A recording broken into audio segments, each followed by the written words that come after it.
Hello students, how are you? Again Santosh Gautam is here from USPC Jain Public School. Now let us start Hindi पुस्तक क्षितिज भाग 1 काव्य भाग कविता वाक कवित्री ललदेद। कवित्री परिचय। कश्मीरी भाषा की संत कवित्री ललदेद का जन्म 1320 में कश्मीर के सिमपुरा गांव में हुआ था। उनके जीवन के बारे में प्रामाणिक जानकारी नहीं मिलती। इन्हें लल्लेश्वरी, लल्ला, लला रिफा आदि नामों से भी जाना जाता है। इनकी काव्य शैली को वाक कहा जाता है। इन्होंने अपनी रचनाओं में धर्म की संकीर्णताओं से ऊपर उठकर भक्ति के रास्ते पर चलने की सीख दी। इन्होंने प्रेम को महत्व दिया तथा कबीर की तरह ही धार्मिक आडंबरों का विरोध कर मध्यम मार्ग अपनाकर प्रभु को पाने की राह दिखाई। इनकी भाषा सरल है तथा इनके वाक आम जनता में तुलसी की चौपाइयों तथा रसखान के सवैये की तरह लोकप्रिय हैं। इनका देहांत सन 1391 के आसपास माना जाता है। कविता परिचय। प्रस्तुत कविता में कश्मीरी कवित्री ललदेद रचित 4 वाक संकलित हैं। पहले वाक में ईश्वर प्राप्ति के लिए मनुष्य द्वारा किए जाने वाले प्रयासों की व्यर्थता का वर्णन है। दूसरे वाक में जाति और धर्म की सीमाओं से ऊपर उठकर समानता की भावना अपनाने पर बल दिया गया है। तीसरे वाक में गुरु की महिमा का वर्णन करते हुए सच्चे गुरु को प्राप्त करने तथा भवसागर से पार पाने का वर्णन है। चौथे वाक में धर्मगत संकीर्णता को त्यागने तथा प्रत्येक प्राणी में ईश्वर के समाये होने की बात कही गई है। आइए पढ़ें कविता वाक। रस्सी कच्चे धागे की खींच रही मैं नाव, जाने कब सुन मेरी पुकार, करे देव भवसागर पार। पानी टपके कच्चे सगोरे, व्यर्थ प्रयास हो रहे मेरे, जी में उठती रह रहे हुक, घर जाने की चाह है घेरे। शब्दों के अर्थ। नाव शरीर रूपी नौका, देव प्रभु ईश्वर, भवसागर संसार रूपी सागर, कच्चे सगोरे मिट्टी का कच्चा बर्तन, हुक तड़फ वेदना पीड़ा, व्यर्थ बेकार, चाह इच्छा, रस्सी सांसों रूपी रस्सी, जी हृदय मन। प्रस्तुत वाक में कवित्री अपनी मुक्ति के प्रयासों की सीमा तथा ईश्वर के पास जाने की लालसा का उल्लेख करती है। कवित्री कहती है कि मैं अपने जीवन नैया को सांसों रूपी कच्चे धागे से बनी रस्सी से खींचने का प्रयास कर रही हूँ। ना जाने ईश्वर मेरी पुकार को कब सुनेंगे और मुझे इस भवसागर से पार करेंगे, अर्थात मुझे मुक्ति प्रदान करेंगे। कवित्री कहती है कि जिस प्रकार कच्ची मिट्टी से बने पात्र से पानी टपकता रहता है, उसी प्रकार मेरे सारे प्रयास बेकार हो रहे हैं। कवित्री के मन में बार बार एक ही पीड़ा उठती है कि कब यह नश्वर संसार छोड़कर प्रभु के पास पहुंच जाए।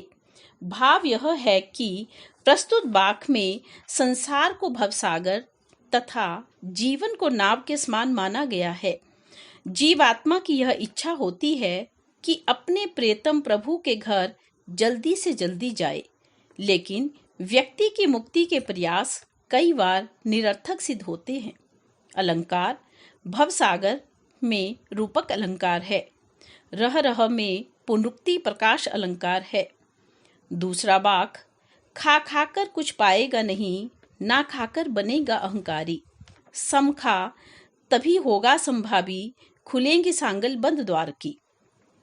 शब्दों के अर्थ। अहंकारी घमंडी अभिमानी, सम इंद्रियों पर नियंत्रण, संभावी समानता का भाव, सांगल कुंडी बंधन, द्वार दरवाजा।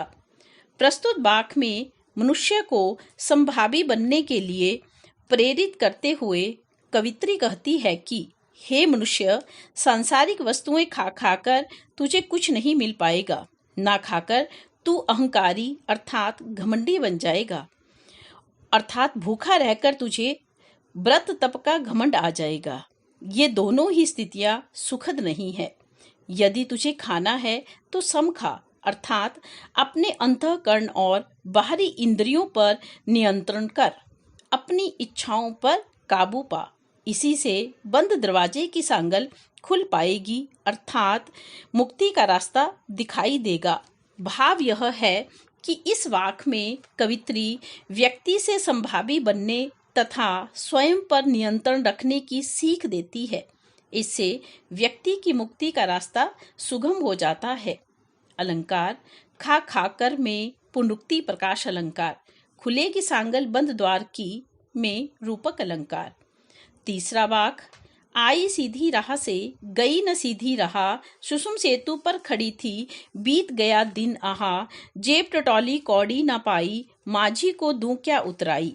शब्दों के अर्थ राह, रास्ता, सुषुम, सुषमना नामक नाड़ी या हठयोग, कौड़ी न पाई कुछ भी न मिला, माझी नाबिक या ईश्वर, उतराई पार उतारने का किराया।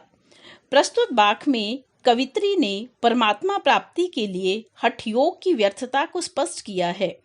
कवित्री कहती है कि मैं प्रभु प्राप्ति के लिए इस संसार में सीधे रास्ते से आई थी, लेकिन सांसारिक मोहमाया में फंसकर मैंने यहाँ से जाने के लिए सीधा रास्ता नहीं अपनाया, अर्थात मैंने मुक्ति का सहज रास्ता नहीं ढूंढा। ईश्वर को पाने के लिए मैंने सुषमना नामक नाड़ी अर्थात हठयोग का सहारा लिया और मेरा जीवन काल ऐसे ही बीत गया।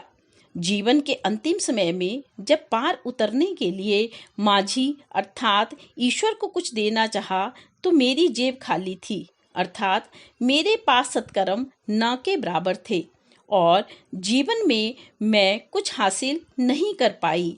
भाव यह कि सांसारिक बाधाओं से छुटकारा पाने में सत्कर्म सहायक होते हैं, हठयोग नहीं।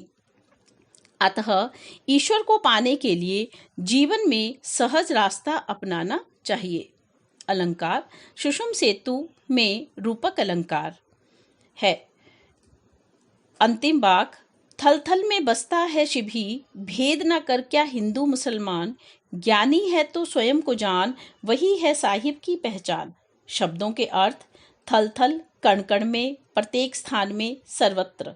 शिव प्रभु ईश्वर, साहिब ईश्वर स्वामी। प्रस्तुत वाक में कवित्री ने स्पष्ट किया है कि ईश्वर कण कण में व्याप्त हैं और वे किसी भी भेदभाव को स्वीकार नहीं करते हैं। कवित्री कहती है कि ईश्वर सर्वव्यापक है, वे प्रत्येक स्थान पर बसते हैं, अर्थात उन्हें कहीं ढूंढने की आवश्यकता नहीं है। हमें हिंदू मुसलमानों में कोई भेदभाव नहीं करना चाहिए।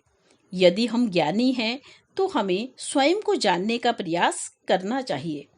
अगर हमने स्वयं को जान लिया तो ईश्वर की पहचान हो ही जाएगी, क्योंकि ईश्वर का वास हमारे अंदर ही है, जो आत्मा के रूप में हम में विराजमान है। भाव यह है कि ईश्वर कण कण में विराजमान है, उन्हें बाहर ढूंढने की आवश्यकता नहीं है। अपने अंतःकरण को शुद्ध व पवित्र करके ही ईश्वर को पाया जा सकता है। अलंकार थल थल में पुनरुक्ति प्रकाश अलंकार है। अगली वीडियो में हम पढ़ेंगे पाठ 3 सांवले सपनों की याद। तब तक घर पर रहें, सुरक्षित रहें। All the best.